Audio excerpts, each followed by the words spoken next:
Welcome, welcome. This is Val, and today I have joining me Tracy Coenen.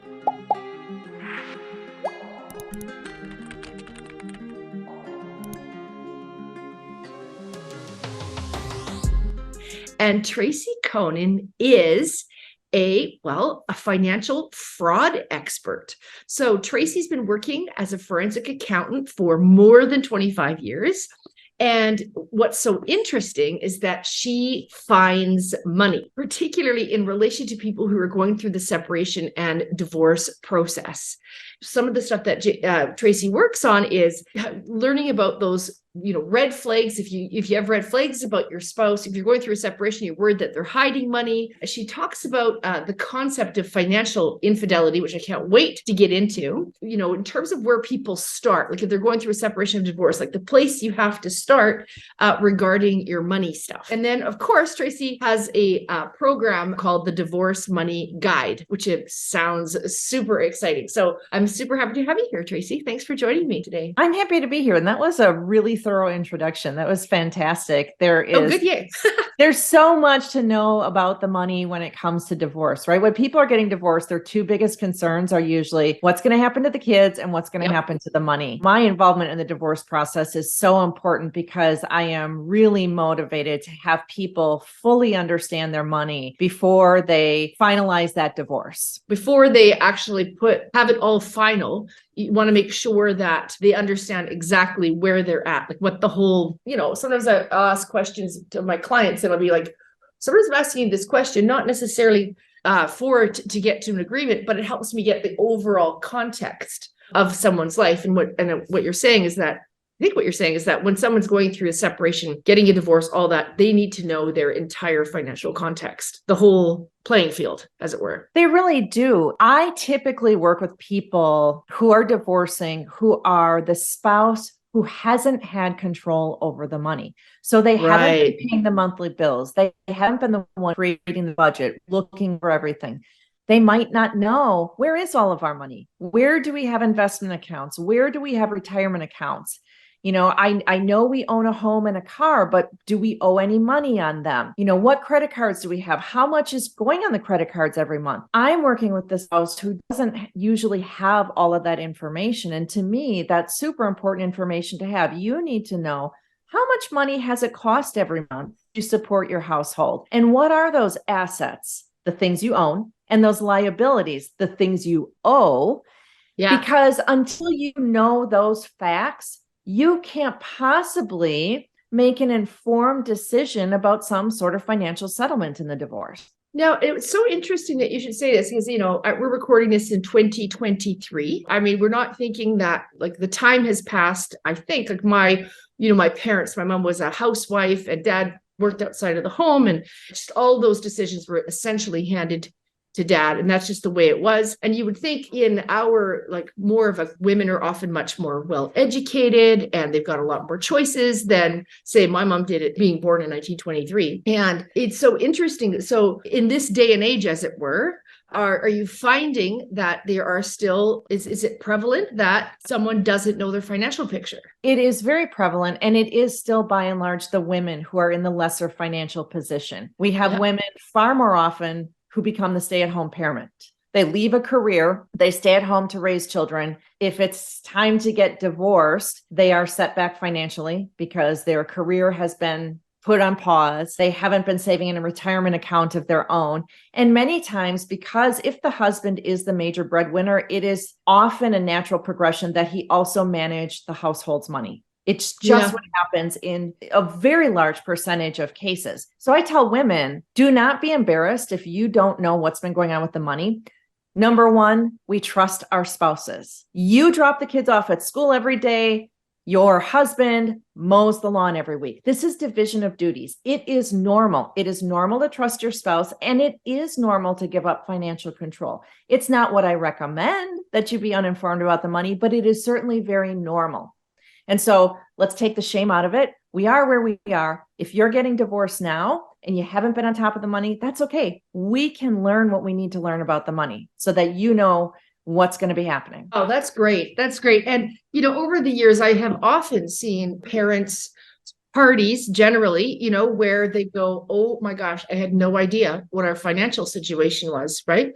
I think of this one client I had. She's a school teacher, and she made, in Canada, this decent living, and her husband worked for the government. In that particular case, like, even though when she's separated from, so she used to just hand over his paycheck to him, right? All the time. Well, she was on she became a single parent with a growing teenage boy at home.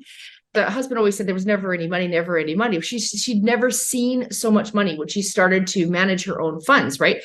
Lo and behold, like, he said that they only had like $30,000 in savings all these years later. I don't think so. Anyway, but the point being is that, well-educated, intelligent person who just had no idea what was going on with the financial picture, and a husband who certainly didn't want to part with wherever he'd squirreled away the cash. Thanks for saying that, like, having no shame in that, because again, often what happens now is that women who have been that not always, but the stay-at-home parent, often women, right? They not only aren't aware of their financial piece, but they feel bad about it or guilty or wrong about it. Like, how could I have let this happen or whatever? And you're saying that it's just the division of labor and it's normal stuff. And there's lots of people like you. Shame is not a productive emotion. There's a lot other better ways to channel your energy in the divorce process, right? You could spend time feeling guilty and beating yourself up about what you don't know or what you didn't do.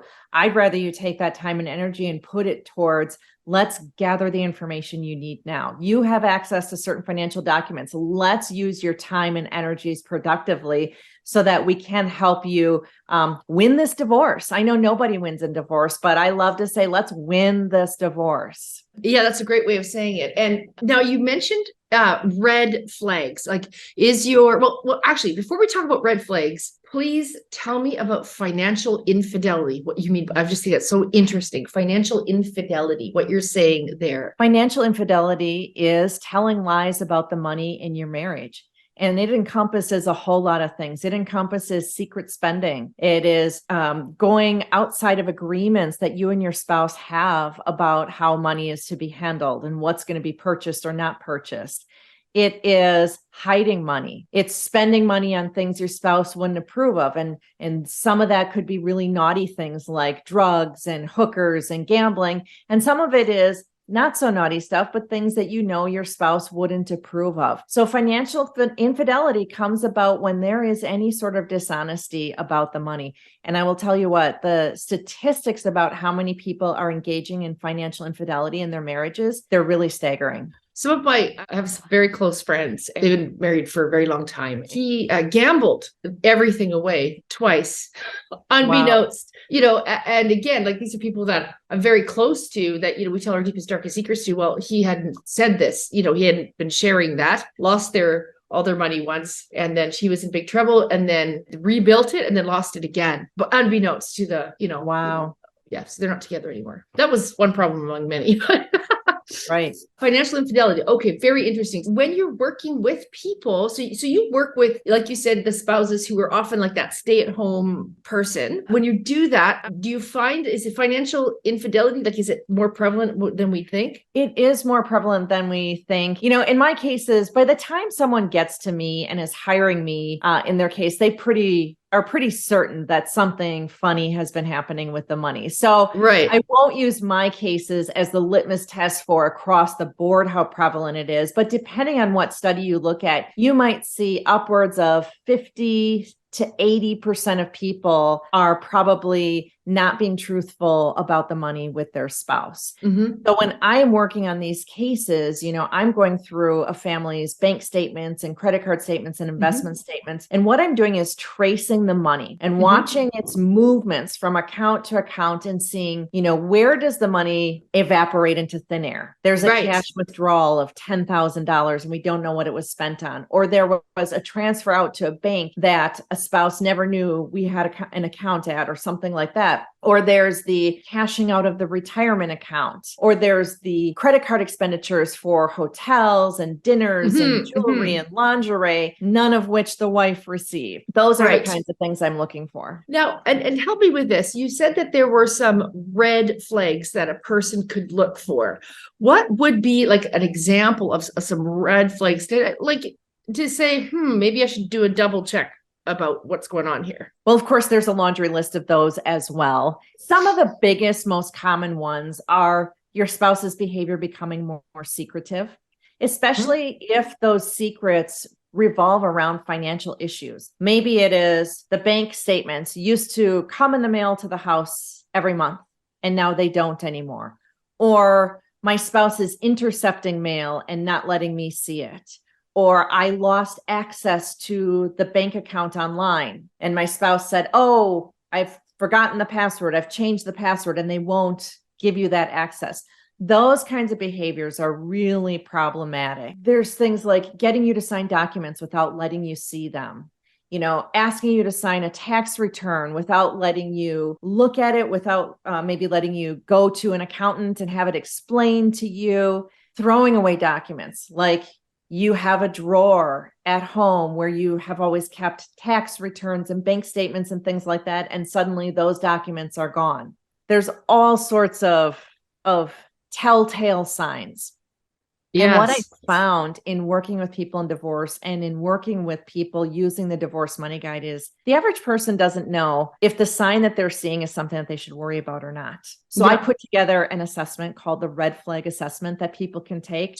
Oh, this is great. Questions. Yes. Asking them about some of the things that they may have seen in their marriage, how the balance of power is when it comes to the money. And then I return to them my assessment of how at risk they are for having financial fraud in their marriage. Great. Now we're going to put the link to that in the show notes for the people who are listening. So the people won't have to worry about missing that. That's great. I did a case years ago. It actually went to trial, where essentially all his money was their money and all her money was her money. So what ended up happening is that, we did the financial disclosure as we normally do. And then we kept on seeing these, because they both worked full time. But we'd see like essentially the equivalent of her paycheck leaving the account every month. And so when we inquired about it, she, quote, lent the money to her sister, who was a physician. Right. Anyway, and her sister bought a piece of real estate that the wife lived in, because this is post-separation, right? So it was obviously a complete story. Ultimately, in that particular case, the court said, okay, well, and the sister wouldn't cooperate, saying, you can't compel me to provide evidence here. Essentially, what ended up happening is we were able to prove, there were several $100,000 that went missing that purchased this townhouse that apparently the sister had bought, but it was really being resided in by the wife, right? Because again, this is post-separation. And the court just said, well, when they equalized the assets, the court basically took the value of that townhouse and counted that on the wife's side of the ledger, because it was clearly, hers. So your client did recover his fair share of that. And that's what I always talk about with the divorce money guide is I want you to get your fair share in your divorce. If we can find where money has gone, you have an opportunity with your attorney to present to the court exactly what those facts are. And I love the example that you use, because when I talk about the divorce money guide and I say it's a little bit of do-it-yourself forensic accounting, and people say, oh, well, I'm not good at numbers. I'd never be able to do what you do. I'll tell you what, no one's going to become a forensic accountant by looking at the divorce money guide, but I can show you super easy things to help you figure out where the money went. So you're talking about this woman's paychecks kind of disappearing into thin air. Mm-hmm. One of the things I teach people to do in the divorce money guide is take 1 year's worth of bank statements, the last 12 bank statements. Find out how often your spouse gets paid. Figure out how often you get paid. For us, most people get paid 24 or 26 times a year, depending on how their employer has it set up. Go through that bank statement. Count how many paychecks have been deposited. Look at the amount that has deposited.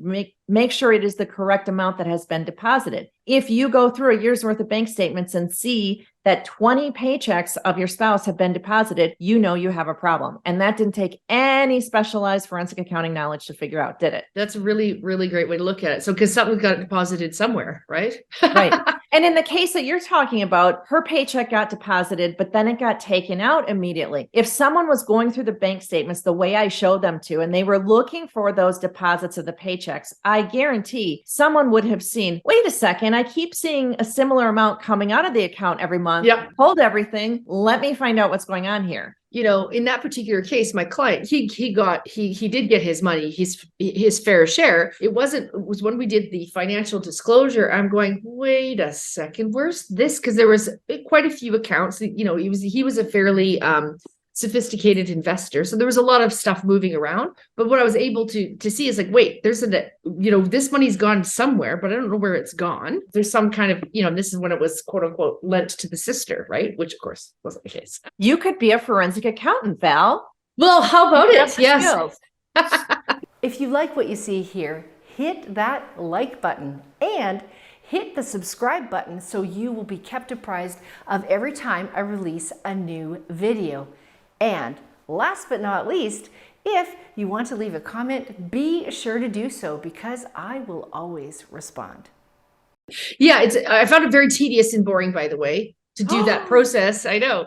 However, it was exciting when we were at trial for sure, because he had an entitlement. Thank goodness these people didn't have children together, but he had an entitlement to the Absolutely. Yeah, exactly. Now, you're mentioning, okay, so this is one thing that I find is that often, and you touched on it already, is that when somebody, isn't necessarily on top of the financial picture, like they might have like the idea, like maybe she's, dropping the kids off at school or whatever, and he's not micromanaging that part of their lives. And just like she's not micromanaging maybe the financial end of their lives. And when you're saying that like a person doesn't actually have to be that forensic accountant to kind of be able to start taking a look at what's happened with the money, do you find that, like, how does somebody take those steps? You mentioned like getting that 12 months worth of bank statements.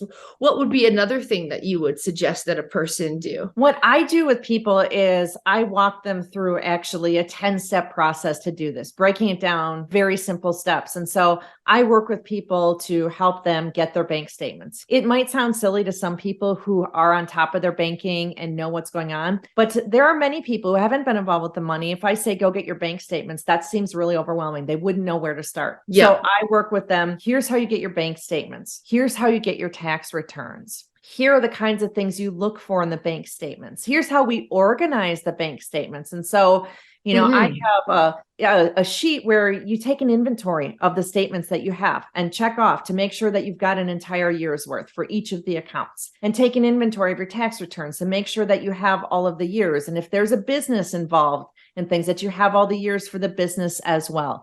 So it's walking through this process and then offering to people looking for these paychecks, or we do things like, what about your credit card? You have, let's say, a Citibank credit card, and you and your husband use this credit card every month, and the bill gets paid off every month, and this is all fine. Go through the bank statements and count up how many times Citibank was paid over the last year. And what happens if you find that Citibank was paid 16 times over the last year? What are you thinking is going on? Some people are going to say, well, maybe we had a bigger than normal bill, and maybe my spouse split it up into 2 payments. Maybe. But if I see 16 payments instead of 12, what I'm thinking is that there's a second Citibank credit card that you don't know about. Oh, wow. Oh, yes.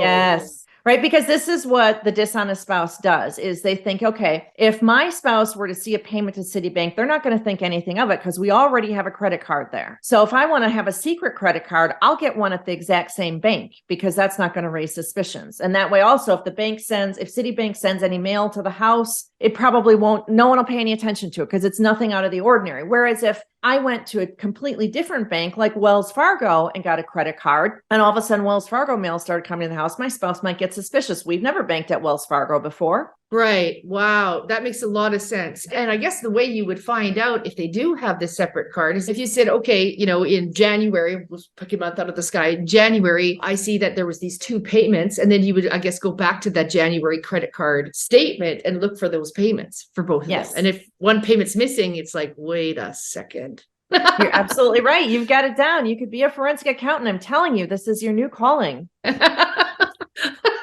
Yeah, exactly. What could people do?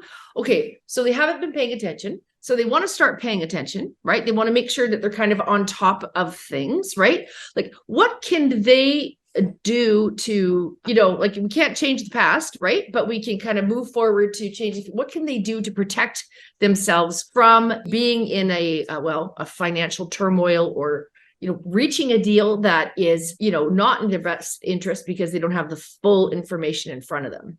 It's really about gathering that information. So it is about making sure that you get all of the bank statements and the credit card statements. And in the US, we have a process through the courts to do it. We subpoena the bank and say, give up all the records. I assume in Canada, you have a very similar process, even though you might call it something different. And we would have to get an order for that. So basically, we expect people to just pony up and pony up directly. In my experience, most people pony up. It's interesting. In my experience, most of my clients, they tend to have a pretty good idea of the financial picture of both of them. However, where it gets, where someone's resistant about disclosure, yes, absolutely. We can in fact get a court order, serve banks so that it's out of the party's hands, right? So it's the same. We typically start here as well by saying, please give us all the statements. And then if the person is resistant and won't do it, if we come across a bank that they haven't disclosed, and so we already are suspicious,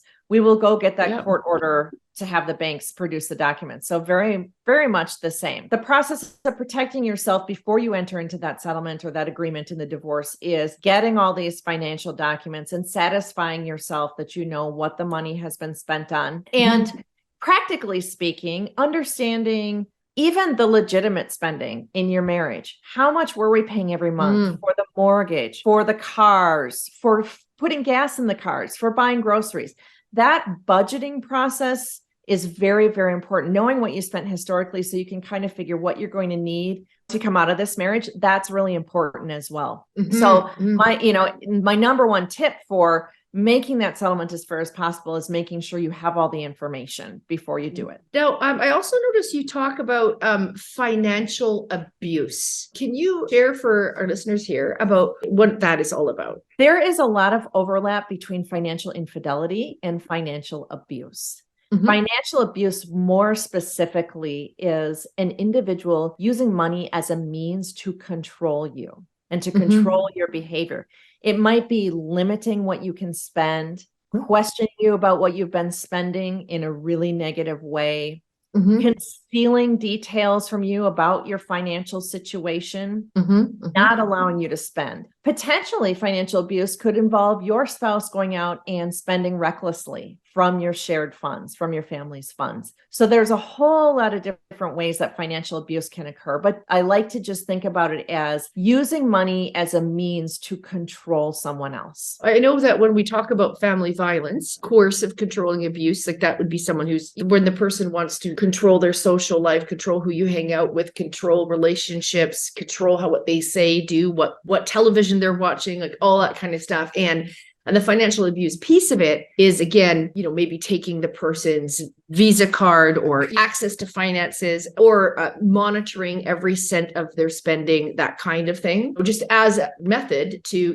control the person. And a lot of times in my experience, when somebody's been in a coercive controlling abuse situation, is that it's almost like it takes them leaving they might have hints of it. And then the more they learn about the pattern of abuse, they start going, oh my gosh, that was me. That was happening. The light starts, the more distance they get, the lights really start to turn on about that. It is often hard to see it when you're deeply in it. That's one of the reasons why I put that red flag assessment together as well, because I think that we get tunnel vision when we're in something, and it's really hard for us to step back and objectively view our own situation to determine whether it's improper or not. But I completely agree. It's hard to see it when you're in it, but as you get some distance from it, it's like people will say, gosh, why didn't I see some of these signs sooner? Why didn't that seem unusual to me at the time when now I can see it so clearly? Of course. And again, it goes back to,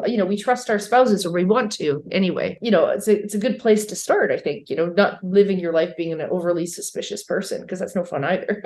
Right. You say that you get hired as a forensic accountant to kind of look for all those numbers, kind of a one-on-one type, where you're hired as a one-on-one type person. However, when you created this program, the Divorce Money Guide, that was so that you could reach more people, help more people who might not have the financial resources to hire you one-on-one, right? That's true. Forensic accounting is incredibly expensive, unfortunately, and it's because it's so labor intensive. There's a lot of time and effort that goes into these cases. And so as a consultant, I work on larger cases, more complicated cases where there's a lot more money involved. And I receive phone calls from average people getting divorced all the time saying, I need some help. I've been told I need a forensic accountant, but the mathematics of it simply don't work. It's too expensive to hire me compared to what they might get in the divorce. So I said, why can't there be an alternative for people? And that's when I came up with the Divorce Money Guide so that people could take control of that process and do it themselves. Because for the average person,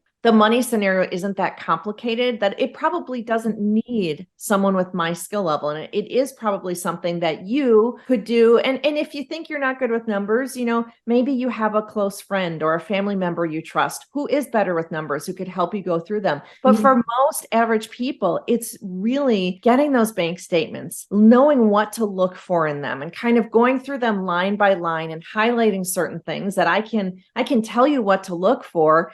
And you don't have to hire me. And I can help an unlimited number of people with the Divorce Money Guide as an online product than I can on a one-on-one situation. And for this Divorce Money Guide, what is the investment for that, Tracy? The guide itself is $697 US. That gets you lifetime access to the videos, the PDFs, there's worksheets, there's checklists, everything that will walk you through this 10-step process, which, by the way, you don't have to do all the steps and you don't even have to do them in order if that sounds overwhelming to you. That's the guide itself. If someone is looking for some personalized assistance, we have a group coaching option. So you can get the guide plus access to me in a group setting where I answer questions. I provide you additional learning, additional tips. That's $14.97 US. And if you really want to go beyond that, we do kind of a platinum type of package as well that gets you one-on-one strategy sessions with me. But that's most people aren't going to need that kind of thing. They're probably going to be somewhere between the guide and the group coaching. Right. And in the group coaching, is that once a week or once a month, or when is? So every week we have new content. So I am putting videos to our private group every week. Throughout the week, everyone is able to ask me an unlimited amount of questions in the group. And so it's continuous content throughout the week. And the group coaching that you get is 8 weeks of membership with our group. One of the things that I've noticed I've been coached in a group setting before, not in relation to finances, but other stuff. And what I found is if one person asks a question in that group coaching context, it actually helps everybody in the room. Right. There are more people who have that question. What I've also found is that the support that people give each other and to see that other people are having the same concerns, the same issues, it is really, really helpful. Yeah. Wow. That's exciting. It's interesting. So you mentioned the one-on-one strategy thing. So sometimes what can happen in a situation, it has to be worth it. Do you get what I'm saying? You don't want to spend $50,000 to retrieve 20, that kind of thing. Right. Exactly. And that makes a lot of sense. It has to be an investment as opposed to just throwing good money after bad, that kind of thing. Right. That's why I love it when people come in, get the Divorce Money Guide, look at it and get the lay of the land and decide, okay, do I need some extra help or do I not? And then they can always upgrade to get some of that personal help. So I'm guessing what you're going to answer, how you would answer this question is, but imagine that somebody, they haven't been the involved spouse. They haven't been financially involved or very much, like not optimal, let's just say, and they're actually thinking about going through a divorce, like going through pulling the pin on the marriage as it. What is the first thing that you recommend they do before they actually, advise their spouse or any of that? Gather every bit of financial information that you have legal access to. That is the first step. So do that quietly. If you have online access to the bank account, download all the bank statements, download all the credit card statements. If you have paper documents in your house of a financial nature, go get copies made of those, secure those copies in a safe place, put the originals back where you found them. I advise getting all that financial information before you say anything to your spouse, because what we find is that once you start saying, hey, I'm thinking about divorce, then suddenly, poof, you're locked out of that online account or something like that. And so it's so much better to gather that information while you still have access to all of it and not risk that you're going to lose some access. Yes. Yeah, exactly. That sounds great. And of course, it's easier to get access while you have access as opposed to try to getting access after you don't have access anymore. Right. Exactly. Yeah. And just thinking, and I don't want you to give any personal information about any of your clients, but can you think of a case, where, or a matter that you dealt with where you thought, wow, I really that was a win for this client of mine, to give my listeners some kind of a context? The cases that I've worked on are typically larger. So there's larger dollar amounts involved. I'll just give in generalities. A number of the cases that I've worked on, what the issue has been, what has my spouse spent on affairs, did you say? On affairs, yes. Affairs, strip clubs, pornography, these types of things. And so, the work that I've done has really helped to zero in on exactly how much money of the families has been taken away and spent on things like this, so that my client could get back their half of it. In some cases, it has been difficult to recover that money. Yeah. But to my clients, just knowing how much was spent has really been a benefit to them. I know that, someone I'm really close to, when they started to get suspicious that their husband was having an affair, and of course he was quite cavalier about it, it was actually when she was reviewing the statements for their credit cards, right? That there'd be the hotel when he was on this business trip. And then of course, there'd be the hotel room for 2 people, 2 guests, that kind of stuff. So she was able to really deter, okay, wait, I know what's going on here for sure.